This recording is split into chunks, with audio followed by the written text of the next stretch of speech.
Gracias por estar con nosotros. En un momento daremos inicio.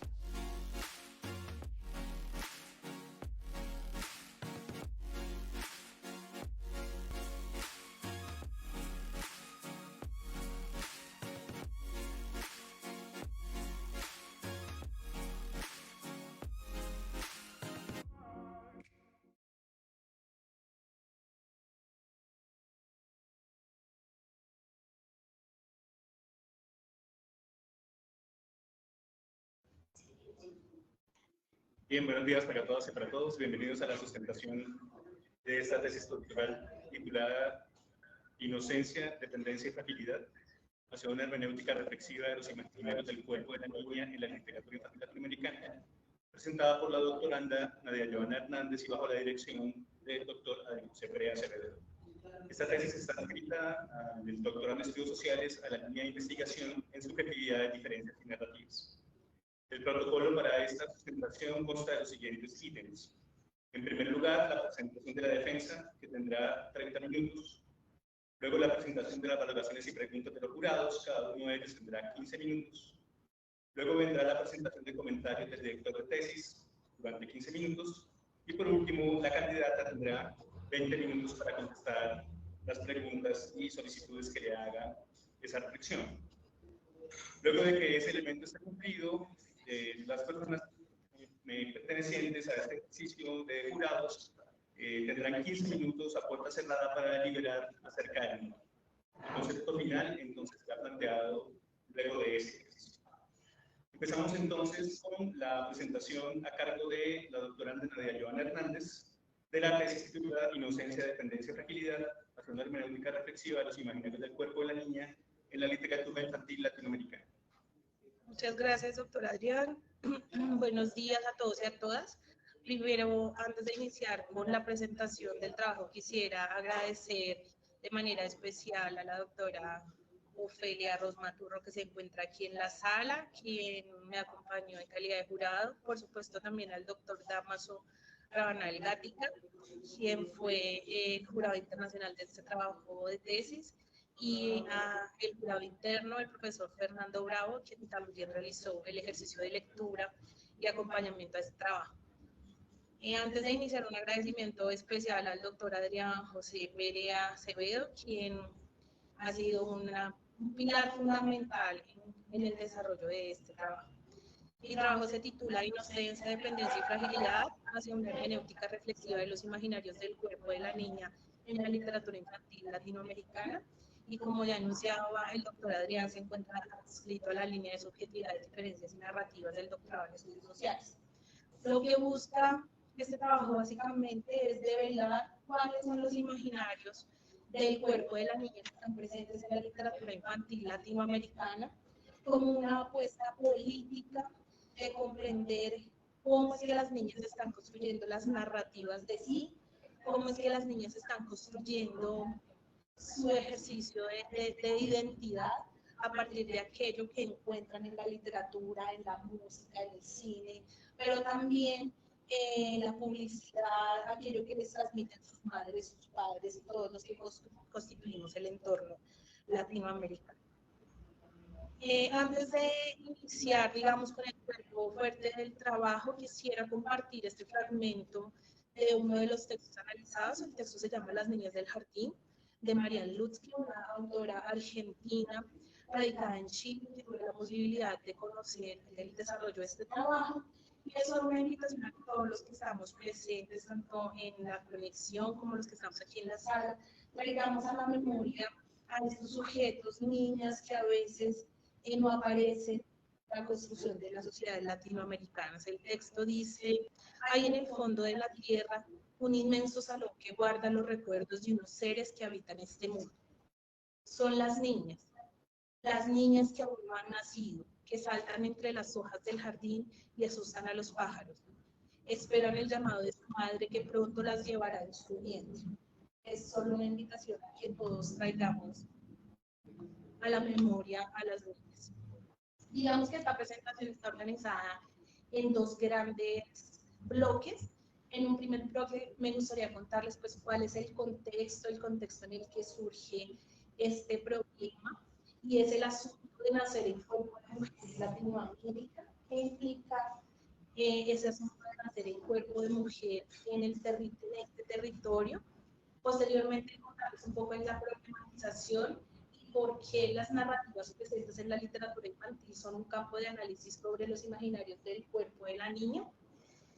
Para pasar a una presentación muy breve de por qué la propuesta ontológico-política de la hermenéutica reflexiva es una posibilidad metodológica para la investigación sobre imaginarios sociales. En un segundo bloque, que es, digamos, el bloque al que le voy a dedicar más tiempo, contarles un poco cuáles son los resultados de la investigación, cuáles son los resultados sobre los imaginarios del cuerpo de la niña en términos de ideología y de utopía, para compartir las conclusiones y un ejercicio crítico frente a qué es eso del cuerpo imaginado de las niñas. Y finalmente, por una apuesta política propia y del ejercicio de la investigación, contarles un poco qué significaba esa investigación para mi propia subjetividad como investigadora y para mi propia acción política como mujer que acompaña a otras mujeres en espacios académicos y en espacios sociales. Primero, pues contarles un poquito del contexto en el que surge el problema. No voy a detenerme como en todos los aspectos de este contexto para poder dar más tiempo a las conclusiones y un poco a los hallazgos, pero sí quisiera contarles un poco en el contexto histórico en el que surge este problema. Y es un contexto histórico en el que las mujeres aparecemos, y permítanme hablar en primera persona en mi condición también de mujer, las mujeres aparecemos en la mitad de la escena frente a un montón de informaciones sobre mujer, ahora tienes que ser distinta, mujer, construye tu subjetividad de otra manera, ya no seas la mujer sumisa, madre, callada, ahora tienes que ser otra, tienes que ser la mujer empoderada, que se apropia de los espacios políticos. Entonces, hay un campo allí de tensión en este momento que tiene que ver para mí con aquello que deberían ser las mujeres y con aquello que han sido históricamente. Entonces, cuando construimos nuestra subjetividad, nos encontramos en un campo de tensión en el que decimos, bueno, yo tengo que ser muy exitosa, pero tengo que seguir siendo maternal, ¿no? Porque si no soy madre, entonces no cumplo con esto que ha sido históricamente aceptado, pero si me quedo solo siendo madre, entonces no puedo, porque la sociedad me está diciendo, tienes que ser más que madre. Entonces, la pregunta por saber qué es eso de nacer en cuerpo de mujer, que es distinto a nacer en cuerpo de hombre, y qué es particularmente nacer en cuerpo de mujer en Latinoamérica. Porque nosotros en nuestro territorio pues tenemos unas formas de comprender lo femenino, pero además de que tenemos esas formas de comprender lo femenino, las mujeres en Latinoamérica estamos rodeadas de una historia de violencias que es presente, que no es una historia de violencias pasada, que tiene que ver con el feminicidio, la violencia sexual, la remuneración sexual, el trabajo no remunerado, el matrimonio adolescente, el embarazo juvenil. Hay un montón de violencias que en Latinoamérica configuran también eso de nacer en cuerpo de mujer y de mujer latinoamericana, además de unos imaginarios que vienen de otros territorios distintos al latinoamericano. Y entonces me surge a mí la pregunta por las niñas. Bueno, y en esta pregunta que está latente por las mujeres, ¿dónde están las niñas? Porque no nos preguntamos por las niñas y lo que las niñas dicen sobre sí mismas. Porque trabajo con niñas, trabajo con mujeres, y escuchar a las niñas hablar sobre sí es inquietante. Entonces, aquí, como que ocurre. ¿Cómo se organiza la problematización? Voy a solo hacer en tres aspectos del problema, que me parecen los que nos permiten comprender mejor este problema. El primero es lo que yo he denominado en mi trabajo una doble distinción de la niña. ¿Por qué? Porque es conocido para todos los que estamos aquí, pues los grandes avances en términos de los feminismos y los feminismos latinoamericanos, pero todos se han centrado en el lugar de las mujeres adultas, de cómo las mujeres adultas participan y logran cada vez como espacios más amplios sociales, pero de las niñas solo se habla desde una perspectiva psicológica o desde una perspectiva del desarrollo infantil, que crezca, que aprenda, pero no hay, bueno, no hay tantas apuestas en las que las niñas tengan un lugar político y nos vale en la construcción de este territorio latinoamericano. Entonces habla allí de una primera disminución y una segunda disminución por el solo hecho de ser niñas. Una que tiene que ver por el hecho de ser mujeres y otra que tiene que ver por el hecho de habitar un periodo de tiempo que es la infancia, en la que parece que en la infancia no puedes decir nada porque no tienes suficiente experiencia sobre el mundo, no puedes hablar, tu opinión es mejor que la de otros adultos. Otro segundo aspecto pues, de la problematización tiene que ver con este momento específico en el que hay un boom mediático sobre quiénes son las mujeres y su lugar en el mundo. Entonces las mujeres están recibiendo todo el tiempo, se sabe pero no tanto, de aquí pero no tanto, se fue pero no tanto.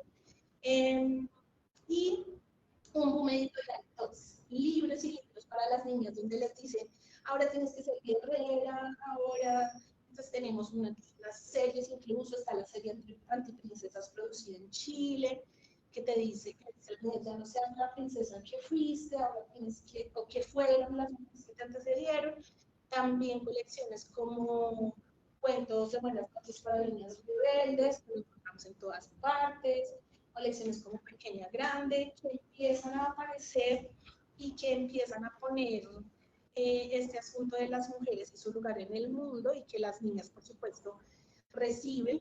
Y un último momento, disculpas, que tiene que ver con niñas que son narradas. Todos los adultos narramos a las niñas, decimos cómo son, pero no escuchamos nunca lo que las niñas tienen para decir sobre sí. Entonces, niñas que son narradas y desde esas narrativas de los otros construyen su propia subjetividad, construyen una narrativa de sí mismas. Entonces, en el territorio escolar, de que vaya este territorio porque es el territorio en el que trabajo, entonces nosotros estamos todo el tiempo diciéndole a las niñas, cierra las piernas, no te sientes así, esas no son palabras de una niña, las niñas no se expresan de este modo.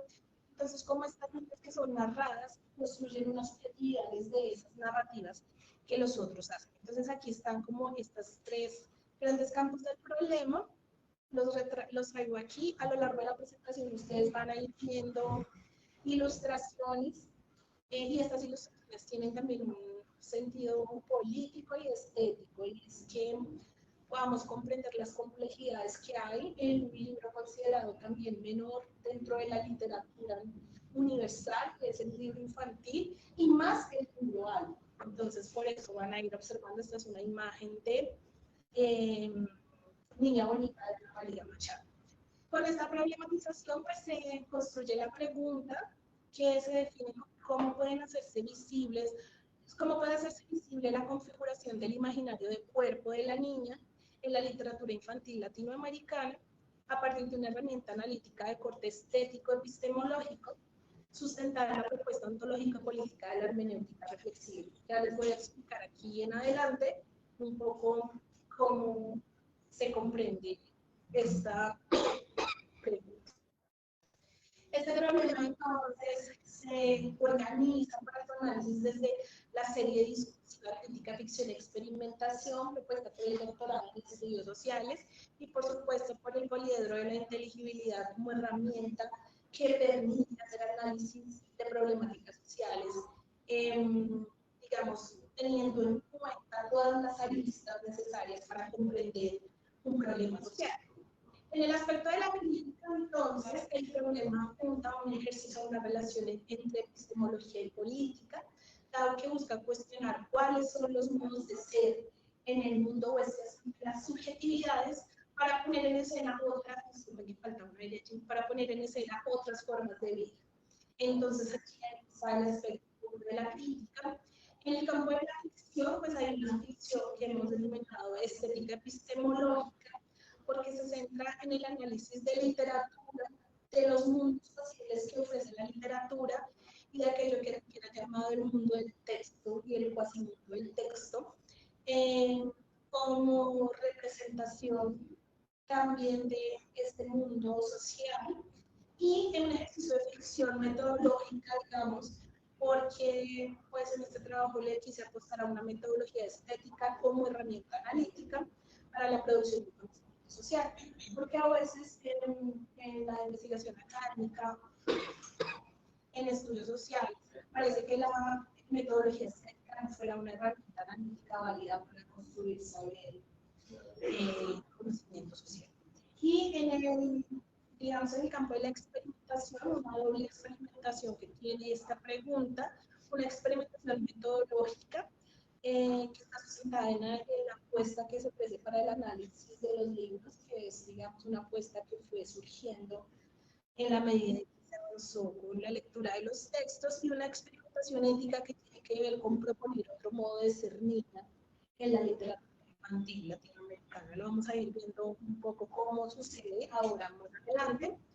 Entonces, el trabajo pues, se sustenta en la propuesta de la hermenéutica reflexiva como posibilidad metodológica en estos grandes tres campos, digamos, teóricos. El primero, que es el de el imaginario social, desde sus dos componentes, ideología y utopía, propuestos por el filósofo Paul Ricoeur, que ya los vamos a mirar más adelante, un poco viéndolo en los textos. El gran campo de la literatura infantil, específicamente del libro álbum, considera un texto multimodal. ¿Y por qué el libro álbum?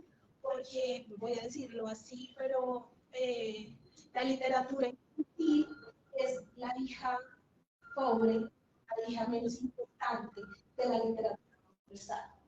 Y eso lo he vivido incluso yo cuando presento este trabajo, ¿no? Doctores en literatura, pero literatura infantil, ¿no?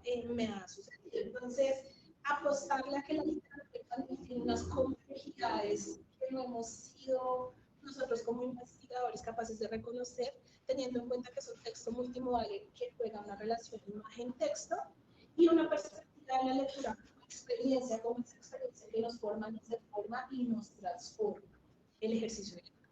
Y finalmente, el campo de la identidad narrativa, es decir, cómo construimos lo que somos, el asunto de nuestra subjetividad, desde la apuesta también de Paul Ricoeur, que nos habla del sí mismo y de la identidad narrativa como esa capacidad que tenemos para hablar sobre nosotros mismos, que somos aquello que decimos sobre nosotros mismos. Pues como se escogió el corpus de manera muy rápida, tenía una totalidad de 58 libros infantiles. A ellos se les aplicaron estas tres categorías de exclusión. La primera es que fue este libro álbum, entendido como un texto multimodal en el que la relación imagen y texto constituye comparación, contraste o complementariedad, porque en la literatura infantil también tenemos libro ilustrado, libro informativo y otros libros que hacen uso de la imagen, pero existe otra relación entre imagen y texto. Disculpen que fueran libros de autores latinoamericanos y libros en los que las protagonistas son niñas. Hay muchos libros en los que aparecen niñas, pero en la idea de los textos que seleccionaron aquí, las niñas son protagonistas. Se constituyó entonces un corpus de 25 obras, se las voy a pasar aquí, se las voy a mostrar. Están aquí. Estas son finalmente las 25 obras. Voy a pues hablar mucho de ellas por el tiempo que disponemos para la presentación. Para el ejercicio de análisis, que fue uno de los ejercicios de experimentación que para mí fueron más complejos, porque regularmente lo que se hace es la lectura del libro y diciendo aquello que a mí me parece que el libro dice, pero este asunto de poner en juego este hermenéutico que propone Ricoeur para lograr la interpretación de una obra, y es pasar como por el explicar y luego por el comprender para así poder dar cuenta de verdad del universo del texto. Entonces, para ello, construir 8 categorías analíticas que están allí: quién habla, cómo son las niñas, de qué hablan, qué hacen, con quién lo hacen, por qué lo hacen, dónde y cuándo lo hacen y qué sienten, con el objetivo de encontrar lo que yo llamé naturalizaciones y emergencias. Comprendidas naturalizaciones como aquello que se repite siempre en todas las obras, que todas las niñas representadas lo tienen. Por ejemplo, el cabello largo, todas las niñas tienen una representación, digamos, física con su cabello largo, el uso de zapatos de tacón, el uso de zapatos de cristal. Y emergencias que tienen que ver con estas otras formas de ser niña, que también esos mismos libros, digamos, se debaten entre elementos ideológicos y tópicos. Entonces, la niña que usa falda pero tiene una cola monstruosa, de la niña que usa monos, pero que dentro tiene un monstruo, que ya lo vamos a ver. Estos son, como les decía, los libros. De manera muy rápida cómo se hizo el proceso explicativo y el proceso comprensivo. En el proceso, esta es una imagen de un libro que se llama No soy perfecta y hay una descripción de una niña que habla de sí misma. En el proceso explicativo, entonces, que se hizo una descripción de todos los textos, se extrayeron los textos de los libros y ellos se ubicaron en la herramienta analítica que cada vez fue creciendo más y más y más. Y se hizo, como no hay muchas herramientas para analizar la ilustración de la literatura infantil, entonces lo que realicé fue una descripción detallada de cada ilustración, una a una. Ustedes comprenderán, son 25 libros y cada libro tiene por lo menos 30 ilustraciones. Entonces realicé el ejercicio de describir cada ilustración, cada una, y luego coger esa descripción y categorizarla en las 8 categorías que yo había propuesto. Por supuesto, pues la matriz es muy extensa. Como era demasiada información, entonces tuve que inventar o sí, como buscar la manera de codificar toda esa cantidad de información que apareció en las categorías. Eran 8 categorías, eran muchas y era muy difícil manejar toda la información. Entonces se hizo un ejercicio de codificación, así como aparece allí, número del libro, número de categoría, número de frase, frase a frase, y así se hizo el proceso explicativo. Y el proceso comprensivo, entonces ya cuando eso estaba hecho, hice la búsqueda de naturalizaciones y emergencias. La prefiero, no sé cómo está, no se preocupe. No se preocupe. La ciudad está hoy como complicada, no se preocupe.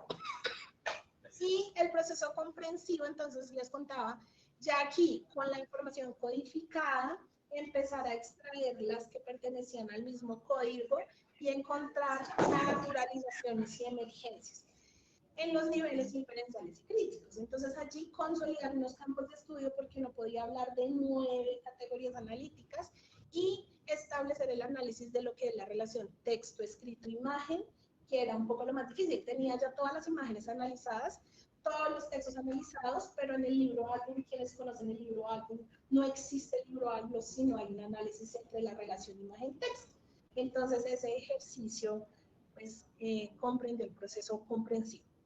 Este estudio crítico metodológico derivó entonces en una matriz de corte estético constituida por 8 categorías, 3 campos de estudio y 2 niveles de análisis que se fueron refinando a medida que los libros ofrecían información sobre la construcción de los personajes y por tanto así visibles las marcas propias del imaginario del cuerpo de la niña que había presente en esos libros.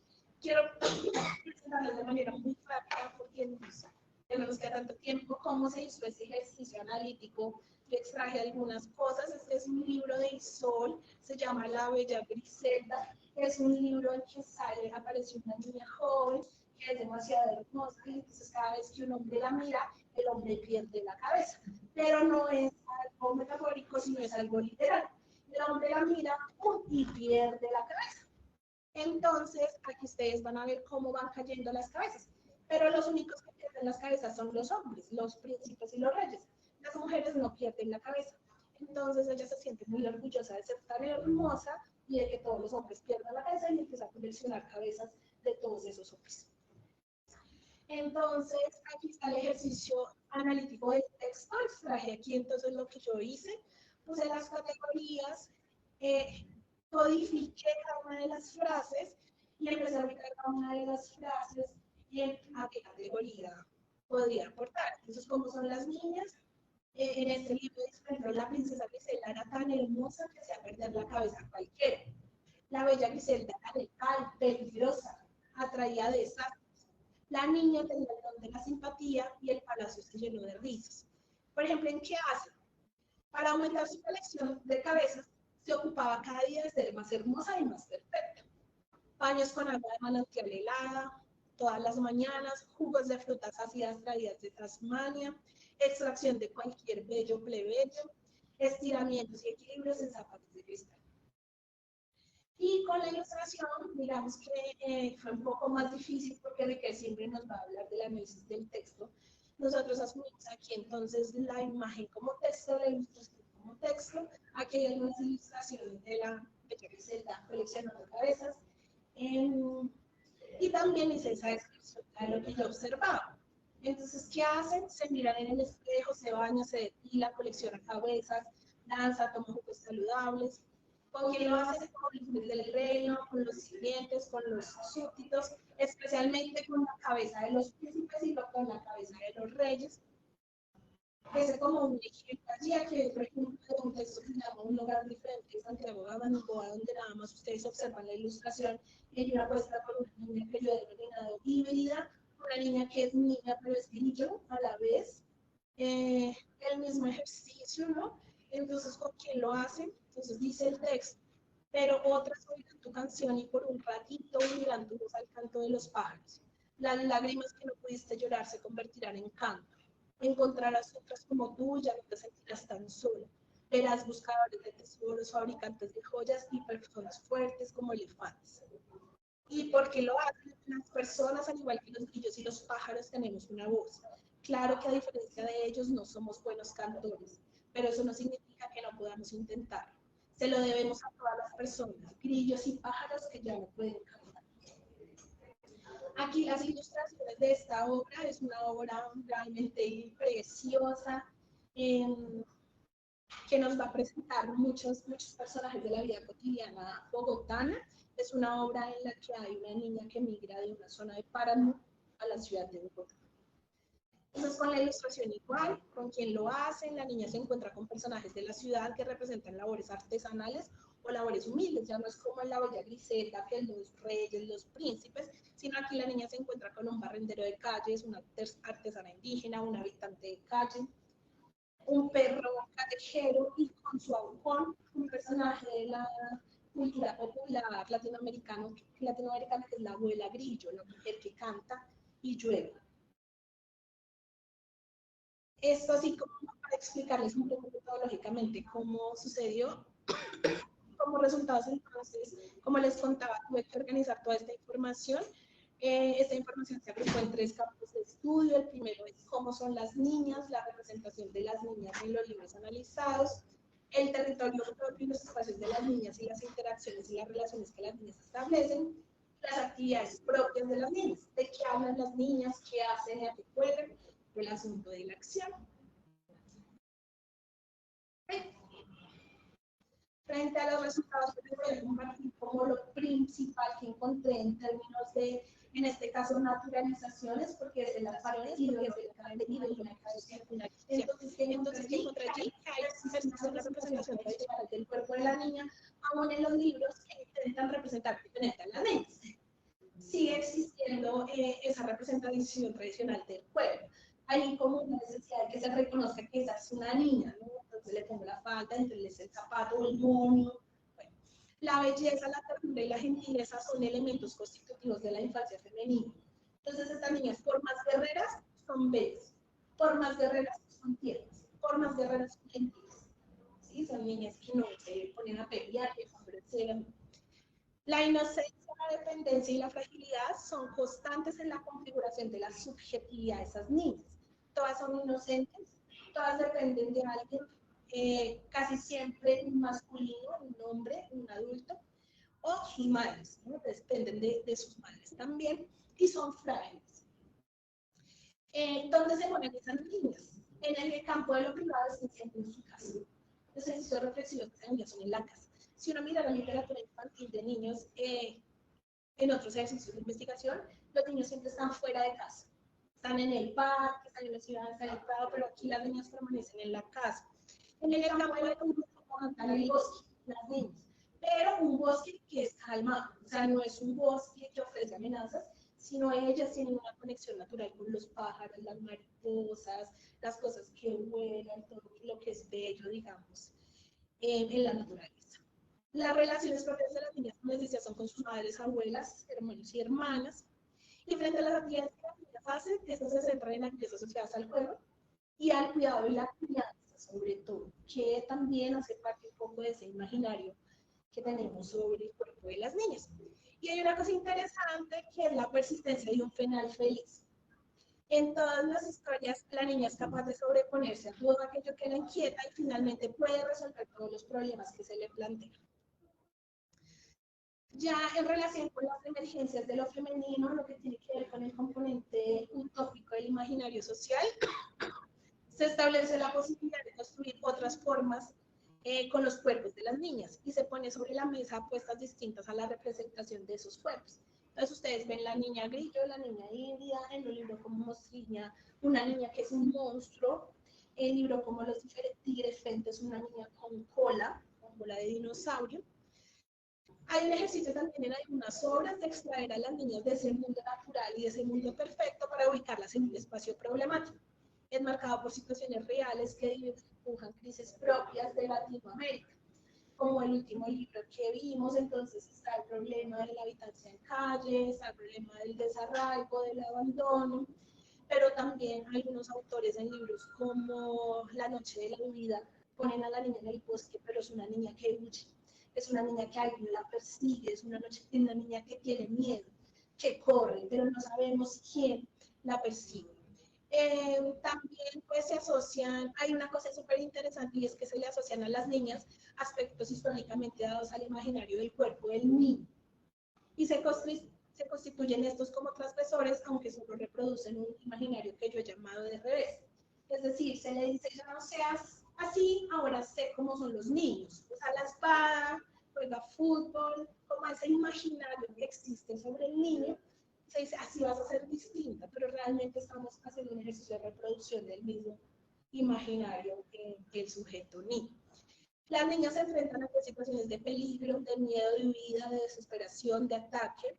Hay una ciudad distinta, una ciudad que es hostil o que representa riesgos en tanto a protección de la vida.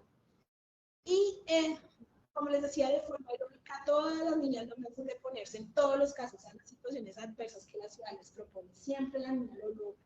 No, nunca la niña fracasa, nunca la niña no alcanza el objetivo. Y hay una cosa preciosa que encontré en los libros que a mí me ha parecido muy, muy bonita y muy interesante de analizar, y es que aparece una capacidad reflexiva que se le otorga a las niñas, que es un aspecto poco desarrollado en el análisis de literatura infantil y en el análisis general sobre la construcción del imaginario del cuerpo de las niñas. Y es que las niñas piensan sobre sí mismas. Las niñas no están esperando que nosotros las narremos, ellas piensan sobre sí mismas, tienen una capacidad reflexiva. Estas niñas se hacen preguntas asociadas con la migración, el desarraigo, la desaparición, la guerra y lo que significa ser yo. Entonces hay un libro, por ejemplo, que dice, que se llama Cosas que pasan, y dice, yo quisiera ser más alta, pero no. Yo quisiera ser más rubia, pero no. Yo quisiera ser más delgada, pero no. Es un libro de la misma autora de eso.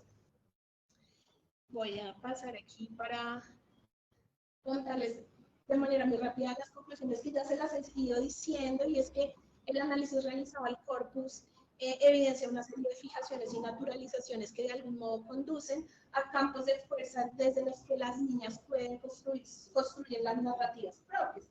Entonces, esas narrativas de sí pues no son narrativas realmente libres de sí, sino que son narrativas que ellas construyen en el marco de sus campos de fuerza, que siguen existiendo brechas entre el discurso académico y la acción social concreta de la protección y valoración de las mujeres, y se ponen en juego formas aceptadas de construcción del cuerpo de las niñas que les dicen cómo ser, qué hacer para ser niñas buenas, para ser buenas niñas o niñas buenas. Y pues que asistimos a una necesidad urgente de que las niñas sean visibles para todos y todas, y que estas formas fijadas de constituirlas se pongan en discusión, más allá del plano de lo formal, de este salón, de este espacio académico en el que lo decimos, que se pongan enteladas, digamos, que se pongan en acción en los espacios en los que ellas participan, hablan, deciden y permanecen en estos contextos de vida. No son violadas, no son agredidas, no son calladas, no son mutiladas. Y pues el entendido de que estos libros que las niñas leen de manera inconsciente o deliberadamente presentan construcciones particulares de la niña o equivalentes metafóricos en términos de carácter o de situación.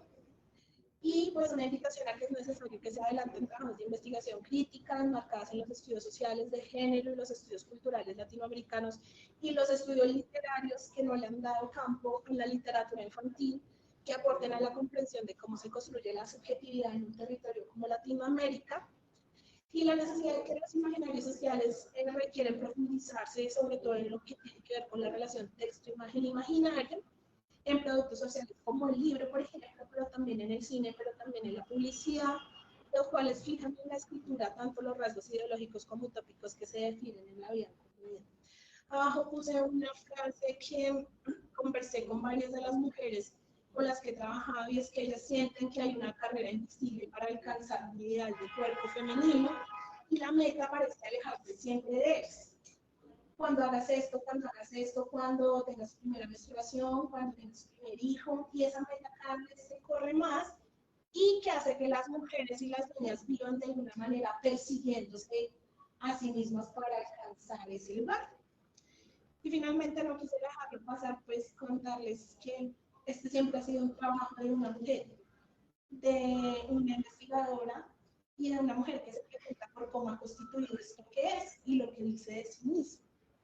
Entonces, por eso este trabajo no solo hace aportes al campo de los estudios sociales, sino al campo de mi vida. Y creo que eso es igual de importante como el campo que hace a los estudios sociales, a mi acción política como maestra.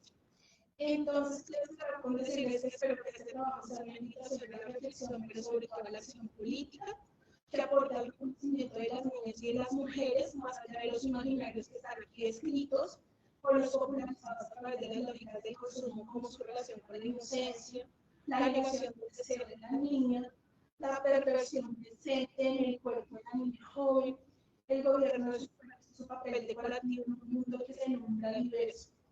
Que este trabajo ayude a recordar a las mujeres y a los hombres adultos que rodean su responsabilidad con las infancias latinoamericanas, que sea sobre un camino para que las niñas pasen de ser narradas por los adultos a ejercer el derecho de narrarse a sí mismas. Muchas gracias a todos los escucharme, disculpen que me estoy un poquito en el tiempo, y eso que me conté otras cosas, ya que algunas de las referencias básicas del trabajo pues no están todas las referencias. Muy bien, muchas gracias, Nadia. Pasamos ahora entonces a la presentación de la defensa y a la presentación de valoraciones y preguntas de parte de cada jurado. En estricto, el protocolo empieza por el jurado internacional, luego por el jurado nacional y por el jurado interno. Escuchamos entonces ahora al profesor Damaso.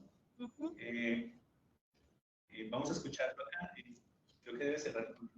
Sí, profesor Damaso, ¿nos escucha? Sí, yo los escucho muy bien. ¿Ustedes? ¿Me escuchan? Sí, señor, le estamos escuchando. Ah, perdón. Hay un computador que hay que silenciar ahí.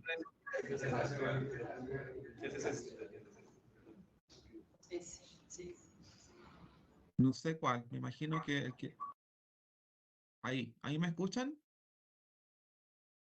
¿Sí? Ya. ¿Todo bien? Nadia, hazme una señal, ¿sí? Ah, perfecto. Bien, primero quiero agradecerles a ustedes, a los colegas, por haberme convidado a participar de esta instancia. También quiero felicitar a Nadia, con quien nos vimos hace un par de años atrás en una instancia bastante singular, porque fue un diálogo de varios meses que establecimos a través de la virtualidad, ¿no? También porque estábamos en pandemia. Y también considerar y bueno, eso también es un especial valor, Nadia, para ti, porque es un desafío también tener una continuidad en un proceso de investigación en ese contexto tan particular que ninguno de nosotros podría haber imaginado siquiera, ¿no? Era como parte de una novela también. Y quiero comenzar diciendo que me parece tremendamente significativo este estudio, ¿no? Quiero hacer un comentario y después va mi pregunta. Me parece tremendamente significativo, sobre todo esta idea que tú sostienes durante todo momento con respecto a las formas de imaginar también ese cuerpo y cómo esa imaginación constituye también un lugar o un espacio de discusión teórico, metodológica, creativa, estética, ¿no? Como esa idea de imaginar como un espacio donde es posible también decir aquellos ámbitos, alcanzar aquellos ámbitos que en muchos sentidos ha sido obturado, ¿no? Por la tradición habitual con que se han generado, por ejemplo, las políticas del cuerpo, cómo se han generado los mandatos de la masculinidad, de las feminizaciones, ¿no? Cómo también esta investigación atraviesa, ¿no? Ciertos ámbitos bastante polémicos, porque son lugares, ¿no? El cuerpo es un territorio en disputa permanente, lo sabemos. Entonces, por lo tanto, no es tan solo el gesto de establecer el cuerpo como un lugar, sino que además es el cuerpo de la niña, ¿no? Entonces, hay una especial valentía ahí, y también me gustaría destacar que esa valentía también viene sustentada de tu experiencia como formadora, y como también, y bueno, y como sujeta, digamos, pero como también ello es constituyente de un lugar, ¿no? De investigación. Y eso es particularmente interesante, bueno, en el caso nuestro, digamos, porque en el fondo establece, ¿no? Desmonta esas lógicas habituales circunscritas en las que se piensa el objeto o los sujetos alejados de la experiencia de investigación, cuando en realidad nuestra propia subjetividad es lo que va alimentando siempre esos intereses. Entonces, em, quiero destacar eso. También quiero destacar la lectura, ¿no? Y el desafío de armar esta trama, que también está asociado a una de mis preguntas, más bien como de cómo estableciste tú también los criterios para poder formular esas categorías y en función de qué, ¿no? Por ahí va la pregunta número uno, ¿no? Y sobre todo para también considerar qué cosa quedó fuera, ¿no? Esa pregunta de lo que quedó fuera sería la pregunta dos, y estaría orientada a pensar en eso que quedó fuera, está fuera por qué razones y qué también habilita eso otro que no está leído acá, ¿no? O que no está considerado, digamos, en el análisis. También quiero destacar una cita que está en tu tesis, en la página 120 y tanto, eh, que me parece muy clave, que es la cita del arroz con leche, que es como el epígrafe de las conclusiones, ¿no? Creo que es muy importante y me parece muy discursivamente significativo, como esa cita, ese giro de algo tan extendido como la canción del arroz con leche, ¿no? Viene a ocupar un territorio, ¿no? Muy importante, que genera como un doble sismo, me parece, ¿no? Así como tú dices que, te estoy citando, las niñas hablan de sí mismas, ¿no? Y esa posibilidad creo que viene a generar un doble sismo, porque es un sismo que va a minar, ¿no? O que va a remover, digamos, al patriarcado, pero al mismo tiempo está moviendo, ¿no? La lógica adultocéntrica, que también es una huella muy latinoamericana, ¿no? Y en ese sentido lo interesante es ver cómo se operan esos matices, ¿no? En distintos lugares, y creo que eso también lo dice de manera muy declarada tu investigación. También creo que este doble sismo, ¿no? Em, También es un postulado indisciplinado, ¿no? De tu parte, ¿no? Y eso habla mucho también de la sujeta que escribe, de la investigadora, ¿no? Y me parece muy interesante ver la trayectoria desde el momento en que nos encontramos, ¿no? Y ver cómo estás ahora, ¿no? Pensándote como investigadora en este tema, que además se volvió una especie como de estandarte investigativo para ti, me atrevo a pensar, y cómo también eso es constituyente, como lo mencionabas al final de tu presentación, de ciertos caminos semi-trazados donde te estás pensando también para el futuro, ¿no? Lo otro que también me gustaría destacar es que, bueno, algo no muy creativo, pero importante de decir, es que de mi parte me refiero, no tuya, ¿no? Es que evidentemente esto es un ejercicio que te permite también pensarte con otras disciplinas, tú lo mencionaste en un momento, y también eso permite hacer unos matices interesantes de cómo ciertos discursos son más o menos preponderantes en los distintos lugares, ¿no? Por ejemplo, hay una tradición narrativa que es muy acercada, digamos, a la construcción de lo latinoamericano, ¿no? La narración está ahí, pero también podemos pensar la música en ese lugar, ¿no? Como la música es constituyente de una clave posible de entender la nación o las naciones, digamos, ¿no? Y eso también sería la pregunta 3. ¿Qué pasa con la lectura intercultural de tus textos? ¿No? Si eso aparece o no, y si aparece bajo qué circunstancias, ¿no? Porque, por ejemplo, la lectura de ciertos textos en un país que entiende la interculturalidad de mucho mejor forma que otra, ¿no? También genera matices o va interviniendo ahí tu análisis. Entonces, es muy interesante cómo podemos también desplazar este modelo de lectura a otros discursos, ¿no? Y finalmente, que esto tiene que ver contigo directamente y también lo mencionaste al final, yo creo que me parece muy significativo también las huellas que pudiese generar esta investigación, ¿no? Fuera del ámbito académico. Yo creo que eso es muy, muy relevante, ¿no? Sobre todo en términos de comunicación de la ciencia, pero también en términos políticos, ¿no? De cómo es posible posicionar una discusión como esta en un territorio, con una colectividad, con un establecimiento educativo, con una política pública local, ¿no? A nivel micropolítico. Creo que sería muy interesante cómo es posible posicionar una investigación como esta en esos otros ámbitos. Eh, Desde Chile, digamos, hay una decisión muy habitual, ¿no? Todavía es sostenida entre lo que se llama, comillas, la academia, ¿no? Con la sociedad, ¿no? En muchos casos todavía hay una relación muy poco recíproca, voy a decirlo, alerta de eufemismo. Hay una relación poco recíproca entre la academia y los contextos de donde nosotros en el fondo investigamos, ¿no?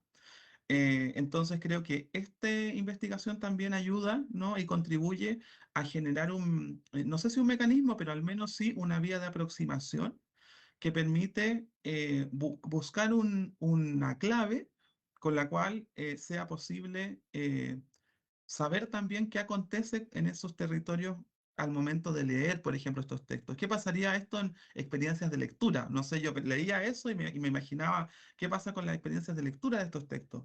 Esos chiques leerían lo mismo, ¿no? Y nos sorprendemos porque tal vez nos dicen que sí o que no. Entonces, hay hartos caminos ahí que me interesa seguir conociendo de lo que tú estás proponiendo, y en ese sentido creo que las 3 preguntas que te dejé a medio hilvanar también ayudarían a que tú pudieses mencionarnos otras cosas que estés pensando que no cabían en la tesis, digamos, pero que sí te resuenan como en tu voz de investigadora. Yo dejaría ahí mi intervención y le agradezco nuevamente a mis colegas. Gracias, Nadia. Gracias a usted, profe Damaso. No sé si abro este aquí o este.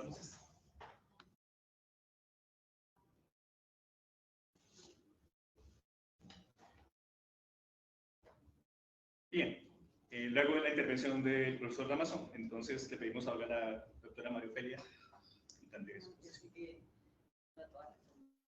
Bueno, primero agradecer, es una tesis muy bonita, me gustó mucho leerla, está bien escrita, se lee de una manera bonita la articulación entre el texto literario y el análisis sociológico por categorías. Y quizás ahí va un poco mi primera pregunta, voy a ser breve, porque me caracterizo por ser breve. Voy al punto, digamos, tengo como una pregunta metodológica, ¿no? Es bien interesante, o sea, es un desafío esto que estás haciendo de analizar textos literarios para una tesis de sociología, ¿no? Con estas categorías que armas y cómo vas ahí haciendo el análisis. Y a la vez utilizas a Paul Ricoeur como quien te da como la pauta metodológica en esto de explicar y luego comprender que viene de la filosofía, también otro campo que estás articulando ahí. Entonces, me parece muy necesario contar con estas herramientas en la Academia de las Ciencias Humanas, y me gustaría saber un poquito más cómo hiciste la elección metodológica. ¿Por qué te fuiste por la cuestión estética, digamos, el análisis literario de las obras, a enmarcarlo en estas categorías que se me ocurría, bueno, tienen algo de análisis del discurso, hay algo también de análisis multimodal? ¿Por qué no dijiste el análisis multimodal que va con la imagen, ¿no? Que analiza toda la cuestión para el libro álbum, podría ser como ideal, pero sin embargo construís una especie de metodología. Me gustaría andar por ahí, que nos cuentes un poquito más sobre eso. Y por otro lado, al final, en las conclusiones, también te metes en un terreno en piso resbaloso, ¿no? Toda la tesis va en piso resbaloso, ¿no? En terrenos complicados, muy desafiantes. Por eso, felicitaciones, me parece muy interesante lograr, o sea, articula todo el tiempo, ¿no? Articula saberes, articula metodologías, articula política con academia, articula la cuestión privada con la cuestión más académica. Entonces, todo el tiempo está desmoronando los compartimentos estancos en los que nos movemos, para todo, para la academia y para existir también, porque también la apuesta es desmoronar el género, ¿no? La construcción del género. Entonces ahí, al final, en las conclusiones, está esta idea de una narrativa libre de sí, ¿no? ¿Cómo hacer para llegar a que la niña pueda construir una narrativa libre de sí misma, ¿no? Entonces aquí un poco, pues, la pregunta sería, ¿qué es esto de una narrativa libre de sí misma, ¿no? Un poco complejizar esta idea para no terminar en un callejón sin salida, ¿no? Porque, bueno, entonces, no es la narrativa de la niña inocente, la niña servil, la niña bondadosa, amable, porque esa es la narrativa que siempre nos contaron que teníamos que encajar ahí, ¿no? Tampoco es la narrativa de la niña guerrera, porque es el reverso de la narrativa del hombre, pero con un signo ahora, ¿no? Para la niña. Entonces tiene que ser como el niño fuerte, varonil, o lo. Entonces, tu apuesta es un poco que la niña se pueda narrar así. Pero, ¿qué tan libre puede narrar? O sea, el tema ahí va con la libertad. ¿Cómo se constituye una subjetividad? Hay un punto ex nihilo para construir la subjetividad, ex nihilo ya por fuera de las narrativas sociales y culturales. ¿Qué hay que hacer con eso para lograr acercarnos un poquito a esta libertad? Bien. Continuamos ahora entonces con la apreciación y preguntas del doctor Fernando Bravo. Bueno, pues yo felicito este trabajo, me parece muy interesante, un poco en la misma línea que tú planteas, de esa combinación de elementos filosóficos, elementos sociológicos, elementos políticos y elementos estéticos. Parece que hay una buena, digamos, muy atrevido en el sentido de lanzarse a hacer esos cruces, pero me parece que lo logra hacer en un trabajo y me parece que es un logro porque ayuda a mostrar un aspecto que se separa de la discusión militante. No es tanto la discusión de los lugares comunes sobre la feminidad o sobre cuerpos, sino que logra mostrar otras categorías que ayudan a buscar, me parece a mí, puntos de fuga. Esos puntos de fuga están allí dichos, planteados de una manera que me parece muy interesante y que, digamos, que da para seguir el hilo y el corte de este trabajo. O sea, que no se cierra, queda abierto con unas posibilidades muy interesantes de volver a plantear estas, digamos, esos campos que comienzan a sobreponerse unos y otros, pero que me parece que tiene una salida categorial, que lo va realizando. Entonces me parece interesante eso.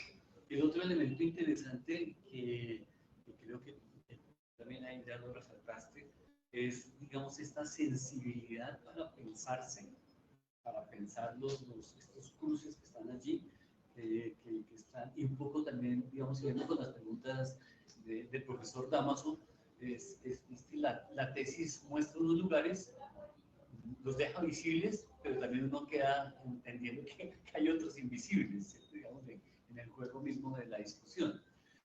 Y me parece que allí hay un elemento que es la hermenéutica reflexiva, que yo esperaba que le dieran más énfasis ahora en tu presentación, pero no lo encontré porque me parece que allí hay un elemento, digamos, de este juego de la hermenéutica y Riquet sobre todo, que habría que explorar más, que es el asunto de la imaginación. Para Riquet la imaginación es productiva, partiendo de la metáfora que está viva, ¿no? La metáfora no está muerta, está viva en el sentido de que hay unas posibilidades de referencias de segundo orden que nos meten en el mundo de la ficción, y que la mímesis implicaría allí, digamos, este ejercicio de refiguración, prefiguración, refiguración, configuración, que hace parte, digamos, de un doble ejercicio, el ejercicio de la escritura y el ejercicio de la lectura. O sea, a mí me parece que pusiste énfasis en la lectura. Digamos que la hermenéutica también coloca el énfasis en la escritura. Entonces habría que jugar con la dialéctica entre los dos, en la escritura como en la lectura, porque la lectura es el ejercicio, digamos, de la mimesis trieste, ¿no? De la refiguración, de qué se hace con eso que se lee. Y eso conectado con todo este tema de la imaginación productiva de Riquet, me parece que nos da el hilo político del asunto. ¿Cuál es el hilo político a mi juicio? Obviamente es el de las sensibilidades, los actores, de la acción colectiva, pero es la acción en términos de posibilidades, o sea, en ficcionar posibilidades. Entonces me parece que habría que darle más énfasis a este ámbito, digamos, cómo se deriva la hermenéutica a la política. Digamos, hay un texto de Riquet que me parece muy rico para seguir la pista que se llama Retórica, Poética y Hermenéutica, donde él coloca el asunto en términos de la praxis, y la praxis es, digamos, ¿qué es la hermenéutica? Es la búsqueda de sentidos y de reorientación de la acción. Entonces me parece que estos elementos, pues, también un poco la pregunta que hacía también Damaso, en el sentido de qué tipo de acción política es la que queda allí en evidencia, ¿no? Porque claro, uno podría decir, sí, es el ámbito de la política pública, o es el ámbito más me parece a mí que es una riqueza de poder romper con el determinismo de lo que la literatura latinoamericana ha dicho sobre las niñas, sobre el cuerpo, sobre los feminismos, y poder plantear otras posibilidades. O sea que otra vez volvemos al ámbito más propositivo de la política, en el sentido de ficcionar otras acciones y otras posibilidades, otras formas de organización, otros vínculos, otras maneras, digamos, un mundo posible que la literatura nos da la posibilidad, como dice Riquet, la literatura tiene la posibilidad de ser un gran laboratorio en donde ponemos los posibles más posibles, lo que queremos ser. Entonces la literatura como el posible más posible, digamos que nos lleva a indagar por un lado y por el otro. Entonces me parece que eso invitaría a otro ámbito clave de la imaginación, que es la creatividad. Entonces digamos que es esta exploración de la creatividad que lleva a repensar identidades, sensibilidades, estéticas. Me parece que hay unas pistas bien interesantes en la manera como tú construiste el ejercicio. Tendría varias preguntas. Una primera pregunta tendría que ver con esta, digamos, con cómo es que tú logras comprender esta dialéctica del explicar y el comprender, que es clave en la hermenéutica propia de Riquet. Como si uno quiere, la hermenéutica de Gadamer es una hermenéutica de comprender, pero en Riquet sí es clave esta relación de explicar y comprender. Esa es una primera pregunta. Una segunda pregunta tiene que ver con este juego de la ideología y de la utopía que tú todo el rato traes en el texto. Porque en Riquet la ideología tiene unos 3 niveles. Como la ideología permite la integración, la ideología también puede tergiversar la realidad en el sentido marxista de poner en inversión la realidad, pero también legitima. Entonces hay una discusión política de la ideología.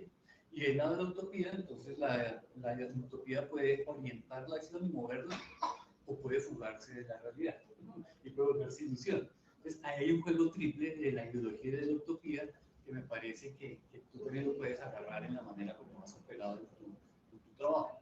Y una tercera tendría que ver fundamentalmente otra vez con el asunto de la imaginación, la creatividad y la ficcionalización, que me parece que en tu trabajo es claro, la manera en que obviamente tú te mueves en el ámbito estético y de ahí retomas los elementos sociales y políticos.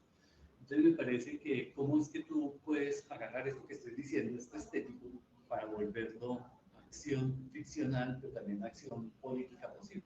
Esas serían como las tres preguntas que se parecen a lo que Damaso preguntaba ahora y no estoy de acuerdo con tu postura también.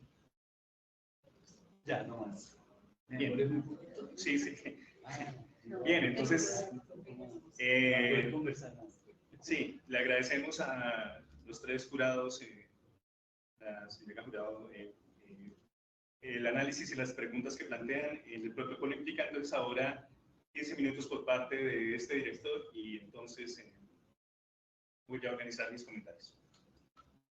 Lo primero que tengo que decir es que esta tesis doctoral es, digamos, una apuesta en la que la propuesta del doctorado en estudios sociales se hace visible de una manera muy clara. Y esa apuesta se hace patente en este ejercicio cuando expresa un conjunto de elementos complejos que implican la pregunta por cómo se construiría conocimiento social hoy sin apelar a un conjunto de exigencias derivadas de elementos de disciplina o interdisciplina y apoyados mejor en una doble serie discursiva que delinea el campo inicial, que es la interacción entre vida, poder y cultura, por un lado, y por el otro, crítica, ficción y experimentación. Delinear ese campo implica entonces, desde la perspectiva del doctorado, de la apuesta que tiene el doctorado, ubicar una problematización específica en la que unos sujetos organizan un modo de lucha, una solicitud, un enfrentamiento, en un contexto específico, por razones precisas, para que desde ahí pueda hacerse, digamos, el análisis de esa problematización y la emergencia. Si ubicáramos los elementos que hacen patente esta problematización, no solo están presentes en los discursos que se analizaron en el texto, sino que están presentes en el discurso de lo cotidiano. La cotidianidad de este elemento sobre el cuerpo de la niña implica relaciones de fuerza, organizaciones, ordenaciones, pero también modo de decir de sí mismo algo, de plantearse a sí mismo como objeto para, que se hacen visibles, se concretan en, por ejemplo, los comentarios y reflexiones que los sujetos hacen hoy acerca del papel de un discurso cinematográfico como el de Barbie. ¿Qué tiene que ver este análisis sobre un corpus literario infantil en el que se hace visible la configuración del imaginario del cuerpo de la niña con la circulación de un conjunto de referentes, estructuras simbólicas, sentidos, modos de decirse, modos de identificación, modos de imaginar, modos de ficcionar, modalidades de representación que, por ejemplo, circulan en un discurso, en una estructura estética como esta? Más allá de las posibles conexiones, la problematización se enfoca entonces ahora en cómo se ha configurado una cierta idea del cuerpo de la niña, cómo las niñas apropian esa modalidad corporal, esa modalidad imaginaria, cómo lo hacen los demás actores sociales y cómo modalidades económicas, políticas, lingüísticas, etcétera, interactúan para configurar ese ya no cuasimundo del texto, sino el mundo en el que el sujeto tiene que buscar su propio sentido, su propia dirección, su propia configuración. Así que, en primer lugar, el entrecruzamiento de las dos series discursivas, vida, poder y cultura, y por el otro lado, crítica, ficción, experimentación, en la ubicación específica de esta problematización se hace muy clara en esta propuesta de investigación. Así, entonces, dejando claro la interacción entre las dos series discursivas, nos movemos ahora a un conjunto de invenciones conceptuales y metodológicas que el doctorado ha propuesto. Entre ellas está la configuración de las máquinas de preguntas y, por supuesto, el planteamiento de lo que se ha llamado poliedro de inteligibilidad. El poliedro apareció como herramienta para poder lidiar con un conjunto de problemas dados en el campo de problematización. El primero de ellos es, ¿cómo se da cuenta de un imaginario de cuerpo? De otro modo, ¿puede un cuerpo, en tanto que ser investigado por una línea de investigación en subjetividades, ser analizado en el orden de su imaginario, o, por ejemplo, como lo hacen en otras posiciones analíticas, se trata de la producción de ese cuerpo en el desarrollo de unos dispositivos, se trata de unas modalidades deseantes, configuradas a través de unas máquinas, diseñadas a través de unos flujos, etc. Entonces teníamos un primer problema ontológico muy fuerte, y es qué es eso que es el imaginario del cuerpo de la niña, y cómo es posible dar cuenta del cuerpo de la niña desde el análisis de su imaginario. Ese problema ontológico implica ahora tomar decisiones que permitirán revisar cómo es que metodológica y epistemológicamente íbamos a enfrentar el problema, y al mismo tiempo por qué la elección de lo estético servía como elemento para interconectar. Así que ese gran problema, cómo dar cuenta del cuerpo de la niña a partir de un análisis de la configuración del imaginario del cuerpo de la niña, implicaba tomar decisiones acerca de la relación de la configuración del imaginario en el orden de la interacción entre texto e imagen.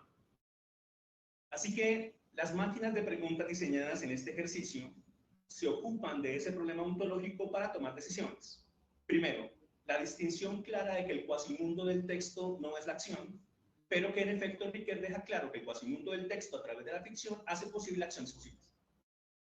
Y la configuración de esa modalidad de existencia implicaba hacer visible cómo los discursos circulan, configuran sentidos sobre el cuerpo de la niña, y al mismo tiempo, en esa concreción de lo social hoy y ahora, era posible detectar la configuración de ese imaginario en estos discursos y en estas construcciones literarias.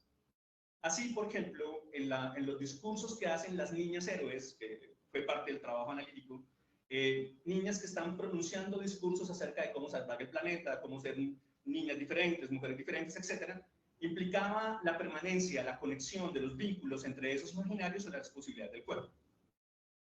Así, entonces, aparecía la máquina de preguntas acerca del quién. Quién narra, quién dice, quién acompaña, quién vincula, etc. Porque, como todos sabemos, en la cuestión de la hermenéutica reflexiva, el problema fundamental es el quién.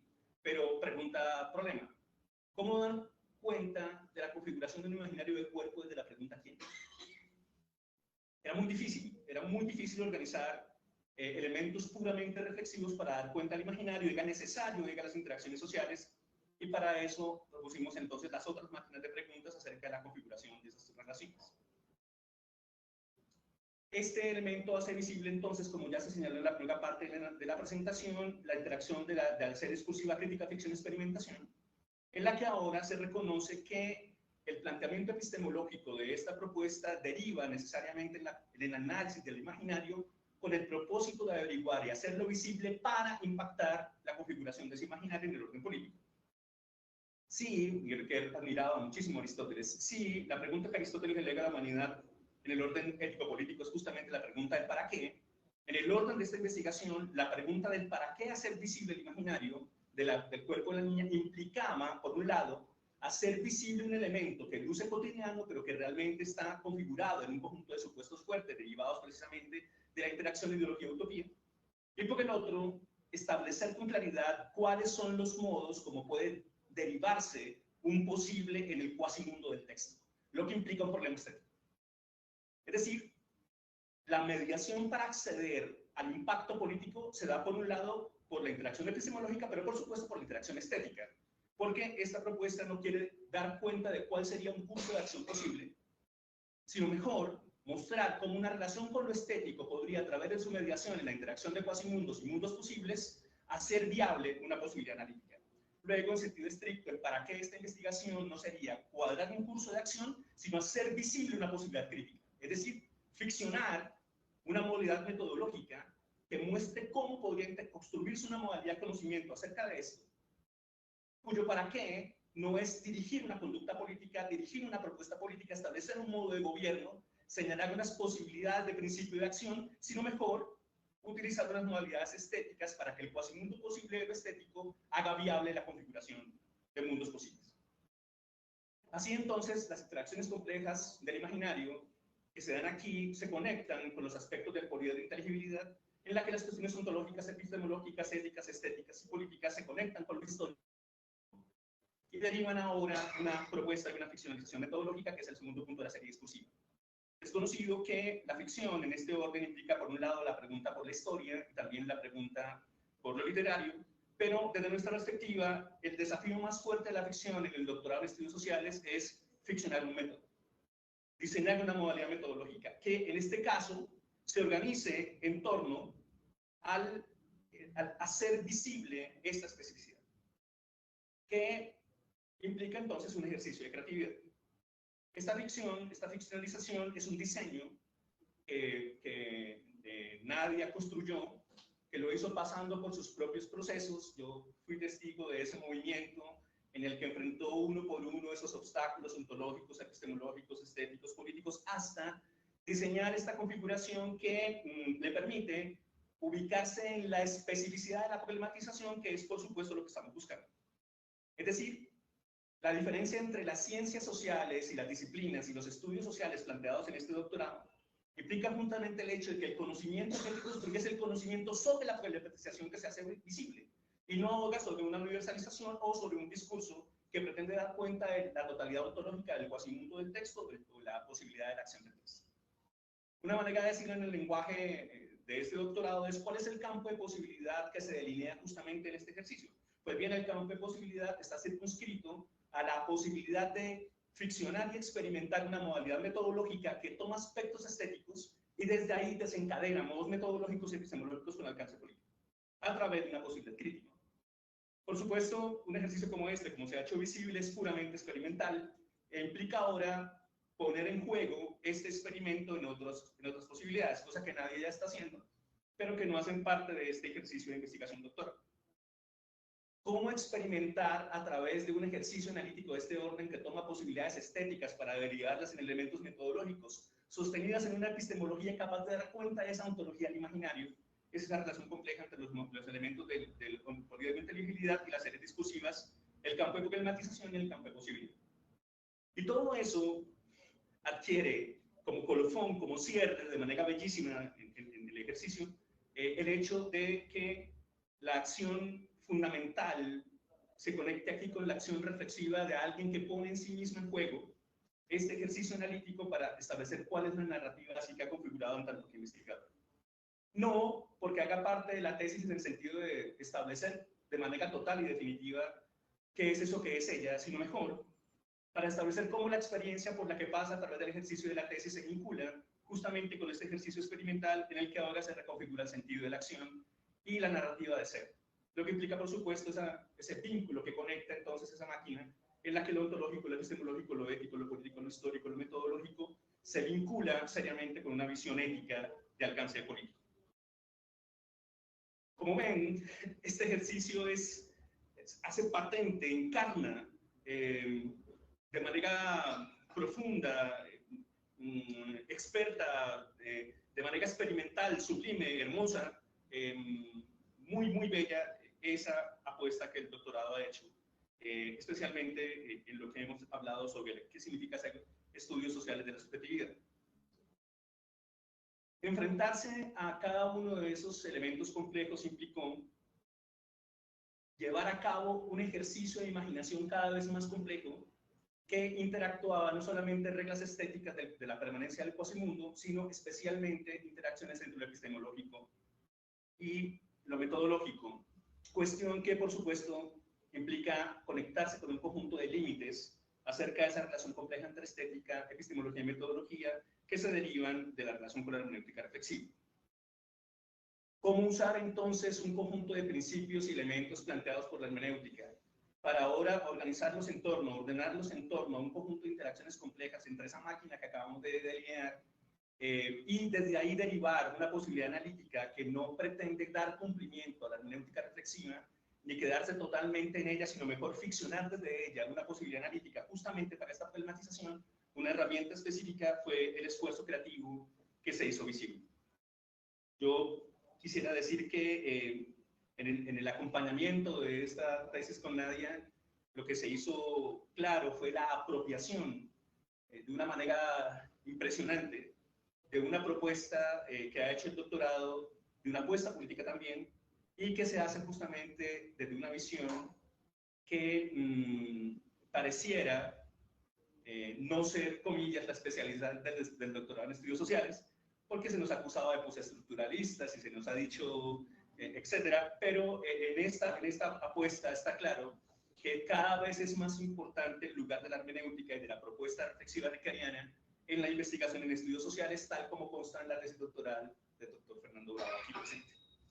Yo les agradezco muchísimo, le agradezco a Nadia haberme permitido acompañarla en este ejercicio tan sublime, y con eso ubicaríamos entonces mi intervención. Ahora Nadia resuelve las preguntas que le han propuesto y lo hace durante 20 minutos para luego pasar a la deliberación a puerta cerrada para la nota. Muchísimas gracias a todos, al profe Damaso, a la profe Felia, al profe Fernando. Yo creo que el profe Fernando no se acuerda, pero cuando yo empecé este trabajo solo tenía algunas preguntas, no sabía por dónde ir, y alguna vez el profe se sentó conmigo por ahí en una cafetería a ayudarme a encontrar caminos. Yo creo que eso fue para allá, al comienzo porque no era todavía mi asesor. Y les agradezco a todos, digamos, porque todos los aquí presentes de algún modo han tenido que ver con la consolidación de este trabajo. Frente pues a las preguntas que ustedes me plantean, voy a tratar como de agruparlas porque algunas tienen pues la misma raíz o van como a la misma inquietud. Y quisiera empezar porque creo que los tres han hecho algunas preguntas que ya el profesor también ha aclarado sobre este asunto del aspecto metodológico, cómo agarrar este asunto que propone requerir este arco hermenéutico, el explicar y el comprender para poder analizar estos libros. Y pues este ha sido un ejercicio puro de digamos, de imaginación creativa, de experimentación. ¿Qué sucedió cuando yo inicié este trabajo? Que tenía muchas dudas sobre cómo poder analizar estas obras sin que necesariamente fuera lo que a nadie le parece. Es decir, yo podría decir que esta obra dice que la niña es tal cosa, pero pues, ¿cómo puedo darle certeza a que es que realmente en este texto dice que esta niña es esta cosa y no es que pues a nadie le parece? Y creo que la hermenéutica reflexiva fue un camino increíble, y esta propuesta que hace Riquet para poder decir y comprender que solo el texto es el que puede devolverme una respuesta diciéndome esto es lo que dice el texto y no lo que usted dice. Entonces llego yo a Riquet y digo, bueno, dígame más. Entonces, ¿cómo hago? ¿No? Y entonces empiezo a encontrar en la hermenéutica reflexiva esta posibilidad de decir, siempre, en esta parte descriptiva, en lo que llama, digamos, un análisis estructural de la obra, pues yo no tengo formación en investigación, bueno, ¿cómo puedo construir yo un análisis estructural de estas obras que me permita, al hacer el segundo momento comprensivo, poder volver a esta estructura y decir, así, ¿no? Este análisis que yo estoy, esta inferencia que yo estoy haciendo, está en el texto porque lo estoy viendo aquí, en esta matriz metodológica. Y creo que eso fue uno de los grandes aprendizajes propios, y permítanme pues que hable de mi subjetividad como investigadora, porque ha sido también mi apuesta aquí, y es cómo podía encontrar desde esta apuesta a la hermenéutica reflexiva la posibilidad de estar segura de que el ejercicio de interpretación que yo estaba haciendo era un ejercicio fiel al texto, a los textos mismos, ¿sí? Porque podría decir pues cualquier cosa. De hecho, al analizar algunos pequeños análisis que hay de algunos de estos libros del corpus, a veces yo digo, pero ¿de dónde sale en el texto este ejercicio interpretativo? En cambio aquí, esta propuesta riqueriana me permite volver siempre al texto. Y yo estoy diciendo que esta niña es monstruosa. ¿Dónde está eso? En las marcas que el mismo texto da, y creo que es el ejercicio que para mí fue iluminador que propone Riquet, y es decir, primero comprenda las estructuras del texto, luego haga su ejercicio comprensivo, luego vea que las preguntas que usted le haga al texto, a la interpretación que hizo, se las responda el mismo texto. Entonces allí a mí hubo un ejercicio muy interesante. Y ese ejercicio tenía también que ver con un poco lo que el profe Adrián comentaba, y era este trabajo ha sido una pura experimentación, y eso no me hace sentir mal, me hace sentir bien, muy orgullosa. Ha sido una pura experimentación, porque yo le decía, profe, lo que yo encuentro son análisis psicológicos del personaje, o análisis del autor, ¿cierto? Que es que esto lo escribió María Lutsky, ella tenía una vida muy difícil, entonces por eso escribió este libro tan triste, qué sé yo. Entonces yo decía, no, profe, ¿cómo hago yo para analizar realmente estos textos y ver ese imaginario sin verlo desde un ejercicio de una disciplina, desde la psicología o desde la lingüística? Y para eso la apuesta del doctorado, como lo ha dicho el propio Adrián, fue muy poderosa para mí, porque el propio Adrián me invitó a construir estas máquinas de preguntas y decía, bueno, si su pregunta es por el quién, quiénes son las niñas, ¿qué necesitaría saber sobre ellas? Y al interactuar con los libros, yo decía, pues tengo que ir a la acción, ¿qué hacen? Y empiezan a surgir, ¿no? Para saber quiénes son ellas, necesito saber qué hacen ellas. Y después decía, no, pero el que hacen no es suficiente, necesito ver qué dicen para poder encontrar quiénes son. Y después decía, pero el que dicen no es suficiente, necesito ver con quién hablo. Y entonces, por eso la matriz empieza a convertirse en una cosa que luego yo digo, Dios mío, ¿cómo voy a organizar todo esto que aparece? ¿Sí? Porque cada vez decía, no, pero no solo es esto, es que necesito saber qué sienten. ¿Sí? Y ese ejercicio de esas máquinas de preguntas, pues me permitió construir como esta visión metodológica, con una intención clara que yo tenía desde el comienzo, y era construir una herramienta que le permita a los investigadores sociales hacer análisis de imaginarios en diferentes soportes, en el libro, en el cine, porque para mí estaba siendo muy difícil y no encontraba nada que me permitiera hacer ese análisis desde mis no experticias, digamos, porque no soy lingüista, no soy filósofa, yo soy licenciada en educación infantil, mi trabajo práctico pues es con las infancias. Entonces siempre con el profe hablábamos de cómo hacemos para que esta tesis, en su apuesta política, sea así una declaración de la importancia de hablar de las niñas, pero también sea una posibilidad de que otros investigadores accedan a una herramienta de crítica que les permita ir a la sensibilidad y lo estético para reconocer como esos imaginarios posibles, que en este caso son imaginarios del cuerpo de la niña, pero que podrían ser otra cosa, y como el propio Adrián lo señala, pues ahora estoy trabajando en un ejercicio de investigación sobre lo autorreflexivo en las niñas, usando un poco esta misma estructura. Entonces, eso así frente al asunto metodológico.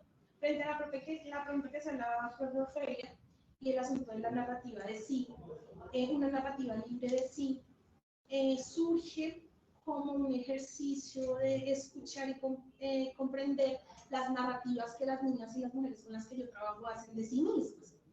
Y reconocer que esas narrativas muchas veces no son de ellas, ¿sí? Y ellas siempre dicen, es que mi mamá, es que mi abuela, con mis amigas, es que mi mamá siempre me dijo que esto no podía pasar, por ejemplo, cosas que se ubican como, por ejemplo, una primacía del amor romántico para las mujeres y cómo ellas han construido este asunto, y una privación también de esos discursos, decir cosas que ellas quieren decir, pero está prohibido. Es decir, ya no puedo decir, yo quiero ser una princesa, porque ¿cómo así que vas a ser una princesa? Si una princesa está mal, las princesas están mal. Entonces, no es que yo trato con suavidad a las personas, pero ¿por qué las mujeres no tienen que ser suaves? Entonces, el asunto aquí que yo quisiera seguir elaborando frente a este asunto de construir una narrativa libre de sí, tiene que ver con poder ser lo que quiero ser y poder decirlo sin estar pensando en el otro que me está escuchando. Es decir, yo puedo elegir ser una ama de casa, o yo puedo elegir ser una modista, o yo puedo elegir ser una investigadora o un astronauta, y que eso sea mi elección y no tu imposición, ¿no? Es como ese ejercicio, y que cualquier elección sea posible, ¿no? Es como allí que, pero pues es un ejercicio que está en construcción.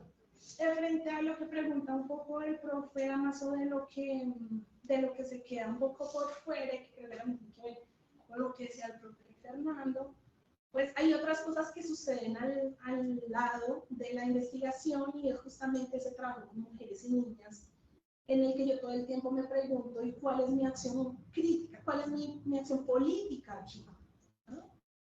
cómo es que esto que está pasando en este análisis está pasando con estas niñas que yo acompaño hoy.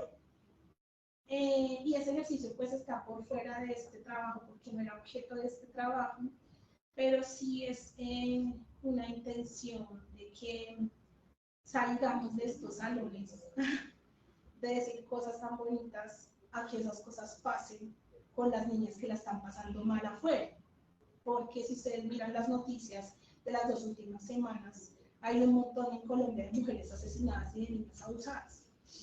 Entonces, ¿cómo hacer que un trabajo que se hace aquí salga de aquí? Creo que eso tiene que ver con lo que se ha quedado por fuera de este trabajo, pero no pues de mi acción crítica como investigadora. Y bueno, esto ha sido un ejercicio de pura experimentación. Cuando el doctor Adrián dice que él me acompañó durante el proceso, creo que José también ha sido mi compañero acá de lucha en este ejercicio. Creo que tiene que ver con incluso decir cómo voy a hacer que esto sea posible, ¿no? En todos los aspectos, en el personal, en el académico, cómo voy a hacer que esto sea posible y que unas personas que se sienten a conversar conmigo entiendan que la literatura infantil es importante, es compleja y que las niñas son importantes en el campo de los estudios sociales. Eso pues sí es compartir de mi experiencia. Responder sus preguntas. O le quedan 8 minutos, ¿quiere dejar hasta ahí? No. No quiere compensarlo. Quiero compensar con lo que Fernando se Pues en el protocolo sigue la deliberación por 15 minutos a puerta cerrada, pero no sé si tal vez podríamos usar unos 10 minutos para conversar. No, conversar aquí. Sí, no sé. Sí, no sé si exista. O sea, aprovechando que Nadia deja este espacio, yo solo quiero mostrar, por ejemplo, cómo una herramienta estética como lo que está pasando con la cuestión de la Barbie, etcétera, y pues si se fijan en los discursos que están proponiéndose ahí de cuál mujer ser y empezar por las niñas para que se pregunten qué mujer van a ser, y en los modelos Barbie de astronauta, de X, Y, Z, todo ese conjunto de cosas que está ahí es susceptible de ser analizado en un ejercicio que pueda utilizar esta herramienta. Ahora, pues es cierto que diseñar una herramienta analítica de criterios estéticos pues nos distancia completamente de cualquier disciplina y que eso implica dificultades a la hora de establecer relaciones con esos ejercicios analíticos, pero también el hecho de que pueden aprovecharse y usarse en el diseño de una experimentación. Entonces, yo creo que la resonancia del ejercicio que está haciéndose visible también está en la mediación estética y su papel. La presentación del cuerpo de la niña en las diferentes redes sociales, la niña como objeto diseñado para que luzca una mujer pequeña, al mismo tiempo como diseñado para ser objeto de deseo de ciertos consumos, etc. Digamos que ese conjunto de elementos es muy importante hacerlo visible, en este caso en el marco del planteamiento de lo que implica dar cuenta de sí misma desde esa posición. Pero no sé, María Ofelia, si Fernanda. Pero yo quisiera decir algo en relación a lo que conversaba con Fernando del asunto con la relación ideología-utopía.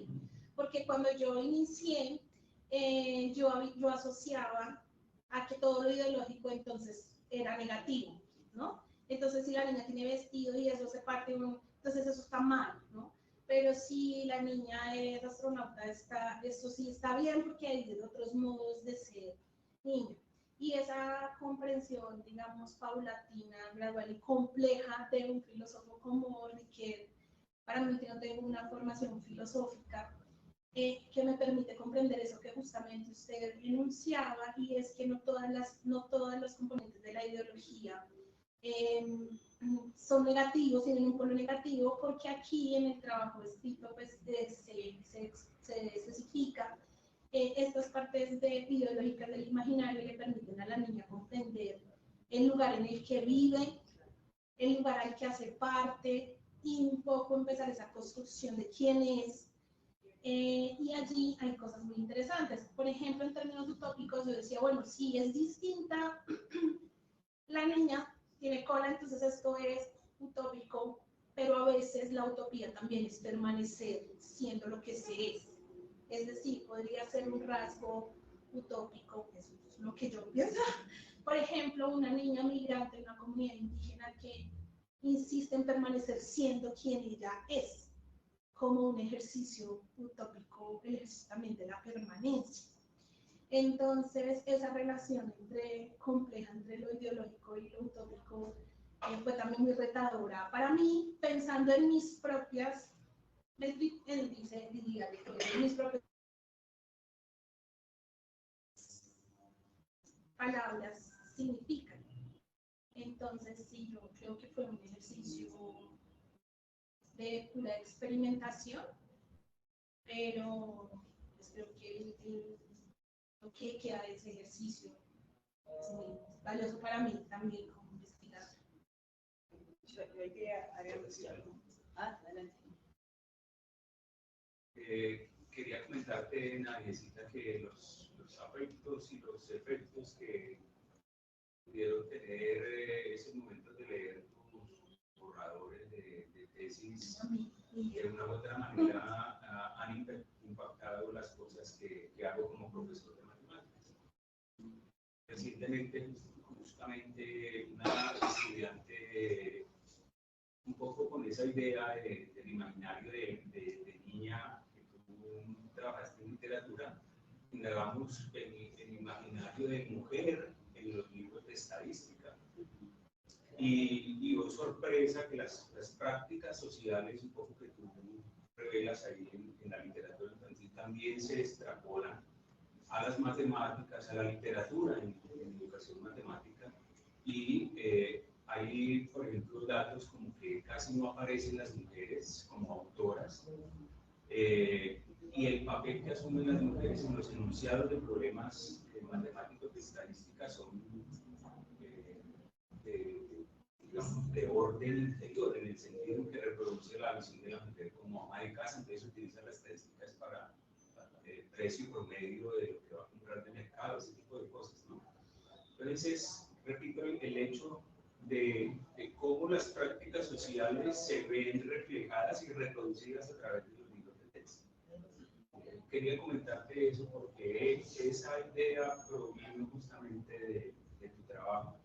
Y bueno, son cosas que seguramente en este ejercicio de investigar y de proponer y experimentar, uno no tiene y no va a tener razón y certeza de hasta dónde puede afectar. Pero de una u otra manera, quería que supieras que ahí va rodando la cosa. Gracias, Maricaria. Muy brevemente, también, bueno, primero esta cuestión de que es experimental es un plus, ¿no? No lo diga como es muy experimental, es muy por ahí. No, ojalá pueda seguir y esto salga como a la luz en publicación, ¿no? Y ojalá agarrar un texto y analizarlo con profundidad y ver cómo se puede trabajar con eso. Y después la otra observación es simplemente en este punto de la libertad tan valorada, que no nos quede como una cosa muy excesivamente por fuera de nuestro alcance, ¿sí? Porque somos narrativas, como sujetos somos narrativas, estamos compuestos de narrativas. No podemos salir siempre vamos a estar en un campo de tensión, donde varias narrativas se ponen en tensión. Lo que me dijo mi abuelito, lo que me está pidiendo mi novio, lo que leí acá, lo que vi en el cine, lo que leí en la iglesia, lo que escuché en no sé dónde, lo que leí en tal libro. Esa tensión, lo bueno es que exista. Y que exista el disenso, la posibilidad de disenso entre esas narrativas que me componen como sujeto. Siempre voy a tener esta vocecita narrándome todo el tiempo, ¿no? Estuviste bien, estuviste mal, dijiste esto así, no lo tenías que haber dicho. Esa vocecita siempre está narrándome. La cuestión es poderla, primero, hacer consciente, visibilizar, como decían los profes, y como lo que estás haciendo tú con los textos literarios.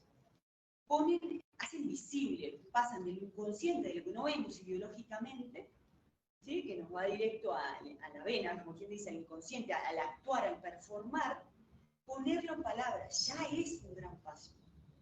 Poder ver qué narrativas me están constituyendo construyendo como sujetos. Y mi día a día, en mi cotidianidad, ya es un paso enorme, ¿no? Que es el que das.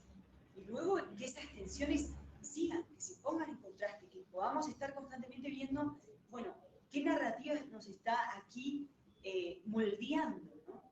Y cómo entra en diálogo con esta, y cómo aquí tenemos un cierto margen de elección, que, que por lo menos sea posible ponerlas en diálogo y tener algún tipo de elección. Siempre va a ser para otros, siempre, porque tampoco le podemos exigir a la niña que entonces no actúe para los demás, porque somos seres sociales, siempre va a estar el diálogo con el otro y la demanda del otro, pero por lo menos que no sea en segundo término, que esté en primer término, dialogando con el otro, no en segundo lugar. En primer lugar, en tensión, en diálogo, sí. No sé si el profesor Damaso quiera plantear alguna posición. No tengo nada que decir. Me parece, estoy de acuerdo con lo que comentaron, por eso los escucho. Cierto es. Ahí sí.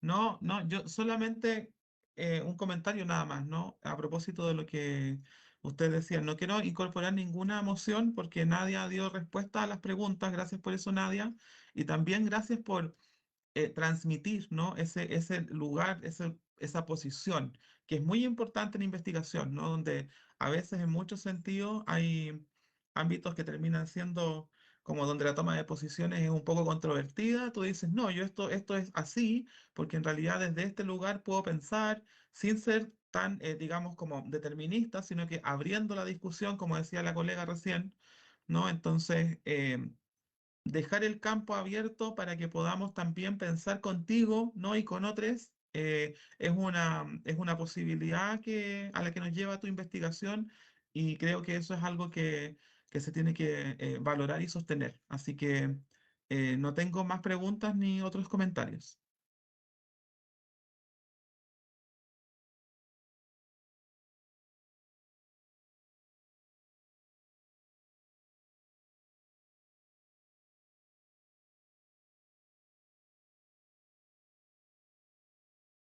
El espacio de experiencias.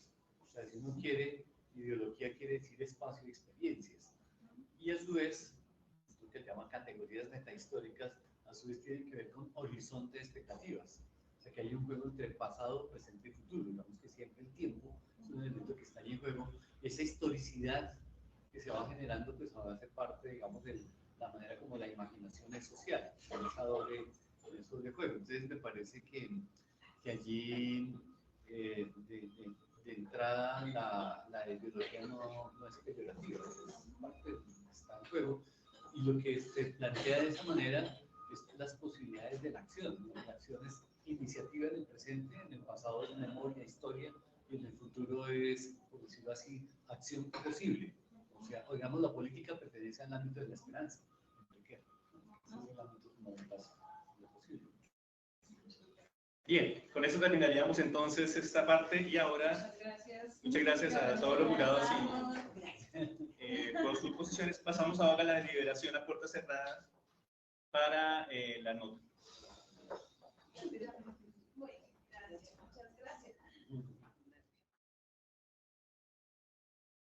Desde la Red de Investigaciones de Tecnología Avanzada, RITA, de la Universidad Distrital Francisco José de Caldas, agradecemos su participación. Los invitamos a seguirnos en nuestras redes sociales y a conocer nuestros servicios en rita.udistrital.edu.co.